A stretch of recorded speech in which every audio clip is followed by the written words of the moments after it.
আসসালামু আলাইকুম, আমি আশরাফ।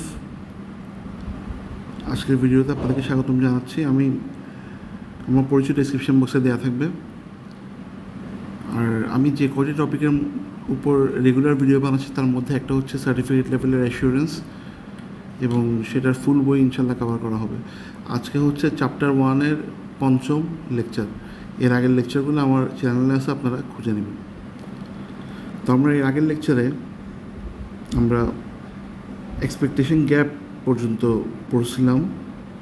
আমরা আজকে শুরু করব point number 4, the statutory audit. আচ্ছা, আমরা প্রথমে রিডিং পড়ি, এরপর এক্সপ্লেইন করব। 4.1 statutory audit. An audit is historically the most important type of assurance service in the UK. এখানে ইউকের কথা বারবার কেন বলে? কজ এই বইটা হচ্ছে ICW, মানে institute of chartered accountants of England and ওয়েলসের আলোকে তৈরি করা। তো এখানে অনেক জায়গায় ইউকের রেফারেন্সটা দেয়। This is because it is legal requirement that all companies over a certain size have an audit, with small companies being exempt. The statutory external audit is therefore one of the most common forms of assurance engagements. Definition: audit of financial statement. The objective is to enable the auditor to express an opinion whether the financial statements are prepared in all material respects in accordance with an applicable financial reporting framework. আমরা এখানে কয়েকটা বিষয় নিয়ে আলোচনা করব। প্রথমত আমরা আলোচনা করব এই ওয়ার্ডটা নিয়ে, যে স্ট্যাটিউটরি।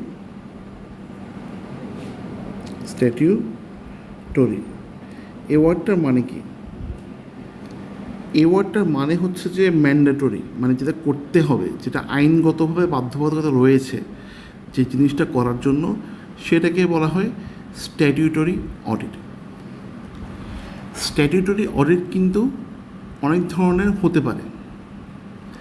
তার মধ্যে এক ধরনের স্ট্যাটিউটরি অডিট হচ্ছে the audit of financial statements, বা শর্টকাটে আমরা বলি FS।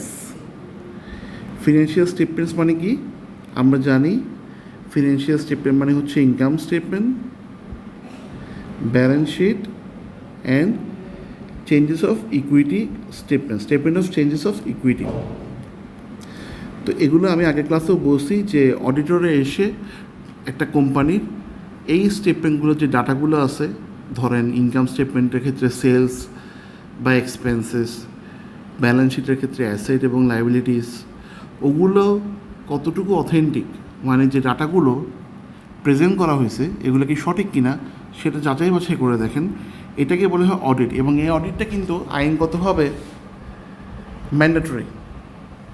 এটা কিন্তু আইনগতভাবে কম্পালসারি, মানে করতেই হবে। তো সেই জন্য এটাকে বলা হচ্ছে স্ট্যাটিউটরি অডিট। যে জন্য এখানে ডেফিনেশনে দেখেন লেখা আছে, the objective is to enable the auditor to express an opinion, মানে অডিটর একটা ওপিনিয়ন দিবে whether the financial statements are prepared in all material respects in accordance with an applicable financial reporting framework. Financial reporting framework মানে আমরা ধরে নিচ্ছি এখানে proper standards. Financial reporting framework মানে হচ্ছে যে প্রপার স্ট্যান্ডার্ডস। তো প্রপার স্ট্যান্ডার্ড অনুযায়ী ওই ফিনান্সিয়াল স্টেটমেন্টগুলো প্রিপেয়ার করা হয়েছে কিনা এটা অডিটর দেখবে, এবং এই প্রসেসটা একটা স্ট্যাটিউটরি বা কম্পালসারি রিকোয়ারমেন্ট। তো যে সকল অডিট আইন দ্বারা মানে বাধ্য, সেগুলোকে বলা হচ্ছে স্ট্যাটিউটরি অডিট। এবং এই স্ট্যাটিউটরি অডিটের একটা এক্সাম্পল ফিনান্সিয়াল স্টেটমেন্টের অডিট, সেটা কনটেক্সট এক্সাম্পলে বলা হয়েছে, দ্য কি criteria of an assurance engagement can be seen in an audit as follows. যে একটা অডিটে কী থাকবে? 3 পার্টি ইনভলভমেন্ট। আমরা আগেও পড়ছি একটা অডিটে 3 পার্টি ইনভলভমেন্ট থাকে, যা 3টা পার্টি হচ্ছে শেয়ার হোল্ডার্স বা users, the board of directors, the responsible party, the audit from the practitioner. এটা কিন্তু আমরা অলরেডি আগের লেকচারে এক্সপ্লেন করছি যেগুলো তারা কী বোঝাচ্ছে। সো আমি আজকে বিস্তারিত এখানে গেলাম না। এরপর থাকবে সাবজেক্ট ম্যাটার, যেটা হচ্ছে দ্য ফিনান্সিয়াল স্টেটমেন্ট, এটার ক্ষেত্রে। এরপর হচ্ছে relevant criteria, law and accounting standards. একটু পর্যন্ত আমরা কিন্তু আগের ক্লাসে পড়াইছি এগুলো, যে একটু ব্রিফে বলে দিই। যেমন ফিনান্সিয়াল স্টেটমেন্টের ইউজার কারা, মানে একটা কোম্পানির যে accounts, balance sheet, income statement, এগুলোর ইউজার হচ্ছে যে ওই কোম্পানির শেয়ার হোল্ডাররা, তাহলে এটা হচ্ছে ইউজার। রেসপন্সিবল পার্টি মানে যারা বানাবে ওগুলো, ডাটাগুলো কারা বানাবে কারা, বোর্ড অফ ডিরেক্টরস বা বোর্ড অফ ডিরেক্টরসের আন্ডারে যারা কাজ করে, মানে অ্যাকাউন্টস ডিপার্টমেন্ট, তারা এগুলো বানাবে। সো তারা হচ্ছে রেসপন্সিবল পার্টি, এবং যারা এগুলো চেক করবে তাদেরকে বলা হচ্ছে প্র্যাকটিশনার। কারা চেক করবে? অডিটররা চেক করবে। এবং সাবজেক্ট ম্যাটার মানে কি, মানে কী চেক করবে? ফিনান্সিয়াল স্টেটমেন্টটা চেক করবে। এবং কোন ক্রাইটেরিয়া অনুযায়ী চেক করবে? Relevant law and accounting standards অনুযায়ী চেক করবে। ঠিক আছে, যে অ্যাকাউন্টসের যে লজ এবং স্ট্যান্ডার্ডস বিস্তারিত পরে বলবে, এগুলোকে ISFRS বলে, ওগুলো অনুযায়ী চেক করবে। এর পরের পয়েন্টটা হচ্ছে এভিডেন্স, যেখানে লেখা আছে as has been said earlier sufficient and appropriate evidence is required to support an assurance opinion. The specific requirements in relation to evidence on assurance engagements will be looked at in chapter 4 and 11. এটাও আমরা আগে ক্লাসে আলোচনা করছি যে audit evidence কী, সেটা sufficient হতে হবে এবং অ্যাপ্রোপ্রিয়েট হতে হবে। অ্যান্ড লাস্ট হচ্ছে রিটেন অ্যান্ড সুটেবল ফর্ম, যেটাকে রাইটিং ফর্মে এটা প্রেজেন্ট করতে হবে। The key outcome of statutory audit is the audit opinion. In the UK, the auditor will normally express their audit opinion by reference to the true and fair view, which is an expression of reasonable assurance. Whilst this term is at the heart of the audit, true and fair are not defined in law or audit guidance. However, for practical purposes, the following definitions are generally accepted. আচ্ছা, আমি এখন আপনাদেরকে একটা audit রিপোর্টের sample দেখাই। সেখান থেকে আমরা ট্রু অ্যান্ড ফেয়ার ভিউ ওয়ার্ডটা বের করার চেষ্টা করবো এবং এরপর বলবো যে ট্রু অ্যান্ড ফেয়ার ভিউ ওয়ার্ডটার মানেটা কি। তো আমরা এখানে একটা অডিট রিপোর্ট দেখতেছি, এটা হচ্ছে BSRM-এর একটা অডিট রিপোর্ট, যে অডিটররা কীভাবে রিপোর্ট দেয়। তো এই পুরো অডিট রিপোর্ট নিয়ে কথা বলবো না, জাস্ট ওই জায়গাটা নিয়ে কথা বলি, যেটা নিয়ে আমি বলছিলাম যে আপনার ট্রু অ্যান্ড ফেয়ার ভিউ, যে আমরা একটা কথা বলি ট্রু অ্যান্ড ফেয়ার, ওইটা কোথায় থাকে? এই যে এই জায়গাটা দেখেন। আচ্ছা, in our opinion, the accompanying financial statements give a true and fair view.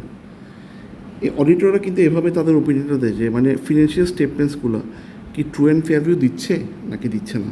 ওখানে এই কথাটা বলছে। আমরা আবার বইতে ফিরে যাই।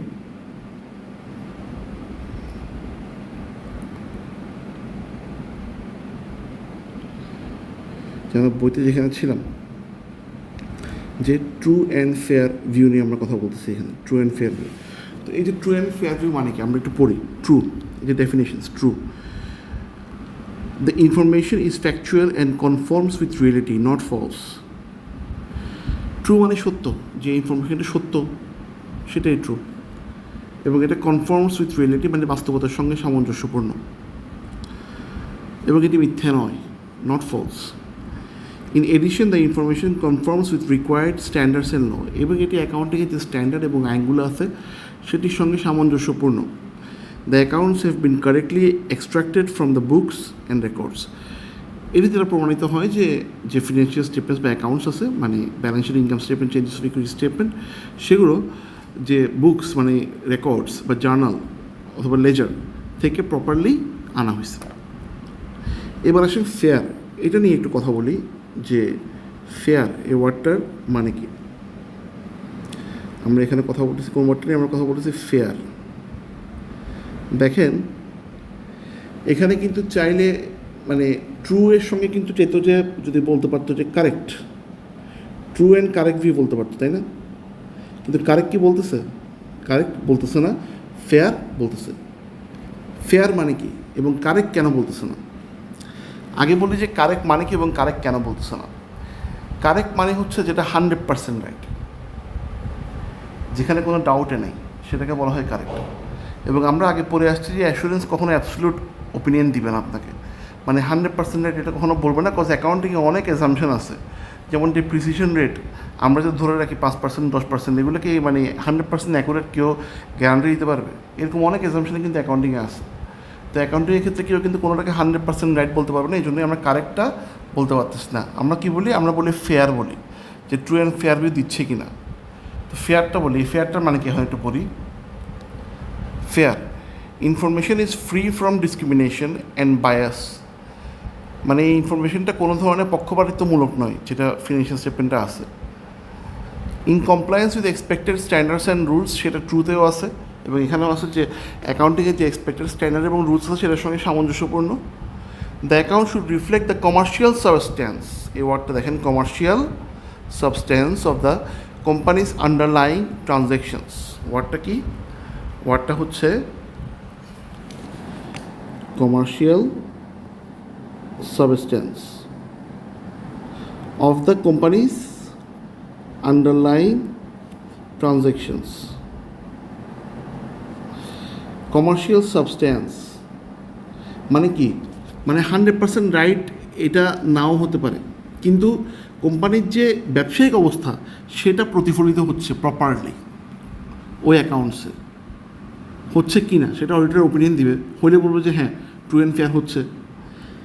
কিসের কমার্শিয়াল সাবস্টেন্স? কোম্পানির আন্ডারলাইং ট্রানজ্যাকশনস, কোম্পানির মধ্যে যে লেনদেনগুলো চলতেছে অর্থনৈতিক, সেগুলোর যে ব্যবসায়িক অবস্থা সেটি কি সে অ্যাকাউন্টসে প্রপারলি প্রতিফলিত হচ্ছে কি না।